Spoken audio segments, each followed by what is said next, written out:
જય શ્રી કૃષ્ણ મિત્રો, સ્વાગત છે તમારું મારી ચેનલમાં। આજે આપણે બનાવવાના છીએ ચટપટો મમરાનો ચેવડો। તો આ ચેવડો તમે 2 મહિના સુધી સ્ટોર કરીને પણ રાખી શકો છો। તો ચાલો રેસીપી શરૂ કરીએ। તો સૌથી પહેલાં આપણે મમરાને વઘારી લઈશું। તો એના માટે આપણે એક મોટું તપેલું લઈ લઈશું। એમાં આપણે 2 ચમચી જેટલું તેલ ગરમ કરી લઈશું। એમાં આપણે હળદર, સ્વાદ પ્રમાણે મીઠું અને અડધી નાની ચમચી જેટલું આપણે અહીંયા લાલ મરચું પાવડર લીધું છે। ત્રણેય વસ્તુને એડ કરી લેવાની છે અને ગેસની ફ્લેમ એકદમ સ્લો રાખવાની છે આપણે। હવે મસાલા બળવાનો જોઈએ એનું ખાસ ધ્યાન રાખવાનું છે। તો અહીંયા મેં 200 થી 250 ગ્રામ જેટલા મમરા લીધા છે। તો તમારે જેટલી ક્વોન્ટિટીમાં ચેવડો બનાવવો હોય એવી રીતે તમે મમરા એડ કરી શકો છો। બધાય મમરા આપણે એમાં એડ કરી લઈશું અને મિક્સ કરી લઈશું। તો 2 થી 3 મિનિટ સુધી એકદમ લો ફ્લેમ ઉપર આપણે આ મમરાને વઘારવાના છે અને કન્ટિન્યુઅસલી ચલાવતા રહેવાના છે, જેનાથી મમરા બળીને ને એકદમ ક્રિસ્પી આપણા મમરા બનીને રેડી થઈ જશે। તો આ ચેવડો છે ને ખૂબ જ ટેસ્ટી બને છે, નાના હોય કે મોટા બધાને ખૂબ જ ભાવે છે। તો ચાલો મમરા આપણા વઘારાઈ ગયા છે, હવે આપણે આનો મસાલો બનાવી લઈએ। તો સૌથી પહેલાં આપણે મિક્સી જારમાં 1.5 ચમચી જેટલું કશ્મીરી લાલ મરચું પાવડર લેવાનું છે। જો તમારે કશ્મીરીનો એડ કરવું હોય તો સાદું તમે 1 ચમચી જેટલું એડ કરી શકો છો। સાથે આપણે એમાં 1 ચમચી જેટલું ધાણાજીરું પાવડર એડ કરશું, થોડીક આપણે હળદર એડ કરશું, અડધી નાની ચમચી જેટલું ગરમ મસાલો અને 2 ચમચી જેટલું આપણે એમાં આમચૂર પાવડર એડ કરશું। સાથે આપણે એમાં સ્વાદ પ્રમાણે મીઠું કાં તો પછી અડધી નાની ચમચી જેટલું મીઠું એડ કરશું। 2 ચમચી જેટલી આપણે એમાં ખાંડ એડ કરવાની છે। સાથે આપણે એમાં અડધી નાની ચમચી જેટલી સંચર પાવડર એડ કરવાનું છે। અહીંયા મારી પાસે મરી પાવડર નહોતું એટલે હું આખા મરી એડ કરું છું।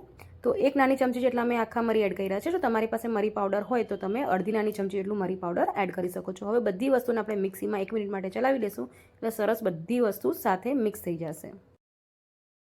તો મમરા સરસ વઘારાઈ ગયા, મસાલો આપણો બની ગયો છે ને હવે આપણે બધી વસ્તુને તળી લેવાની છે। સૌથી પહેલાં આપણે અહીંયા મકાઈના પૌવા લીધા છે। તો મકાઈના પૌવા, ચોખાના પૌવા અને સિંગ અને નાના નાના ભૂંગળા જે આવે છે ચેવડા માટે સ્પેશિયલ ઝીણા ભૂંગળા આવે છે એ ભૂંગળા આપણે બધી વસ્તુ એક સરખી માપની લીધી છે। એટલે 1 વાટકીનો માપ મેં લીધો છે, ચારેય વસ્તુ મેં એવી રીતે જ લીધી છે। હવે આપણે એક પછી એક બધી વસ્તુને તળી લેશું। તો તમે અહીંયા ભૂંગળા જોઈ શકો છો, એકદમ ઝીણા જે ચેવડાના સ્પેશિયલ ભૂંગળા આવે છે ને એ જ મેં લીધા છે। તો આવી રીતે આપણે દરેક વસ્તુને તળી લેશું અને મમરા સાથે જ આપણે એડ કરી લેવાના છે। તો વેકેશન શરૂ થઈ ગઈ છે અને બાળકો આખો દિવસ ઘરે હોય એટલે એ લોકોને કાંઈ ને કંઈ ખાવાનું જોતું છે। તો આવી રીતે જો તમે નાસ્તો બનાવીને ડબ્બો ભરીને ઘરમાં રાખી લ્યો તો બાળકોને સવારે નાસ્તામાં કે પછી સાંજે પણ ચામાં ચેવડો તમે ખાઈ શકો છો।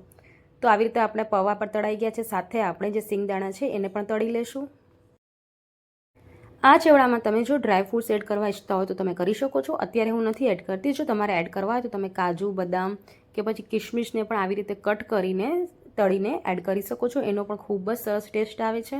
હવે સિંગદાણા આપણા તળાઈ ગયા છે, સાથે આપણે અહીંયા દાળિયાની દાળ લીધી છે, એટલે મેં અડધી વાટકી જેટલી દાળિયાની દાળ લીધી છે, એને પણ આપણે એકદમ સ્લો ફ્લેમ ઉપર તળી લઈશું। એટલે અત્યારે આપણે ગેસની ફ્લેમ ઓફ કરી દેવાની છે, જેનાથી આ દાળ બળી ન જાય।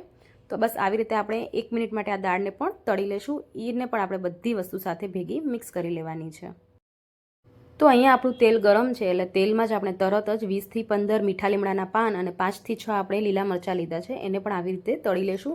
તો એનો વિડીયો મારાથી સ્કીપ થઈ ગયું હતું, તો આવી રીતે હું તમને બતાવું છું। આવી રીતે લાંબા લાંબા તમારે મરચાં સમારી લેવાના છે ને એકદમ ક્રિસ્પી થઈ જાય મીઠા લીમડાના પાન અને મરચાં, તો એને પણ આપણે આવી રીતે તળી લેશું। હવે આ બધી વસ્તુને આપણે સેમ બધી વસ્તુ એક સાથે કરી લેવાની છે એક મોટા તપેલામાં। તો હવે આપણે અહીંયા 1 વાટકી જેટલી સેવ લીધી છે।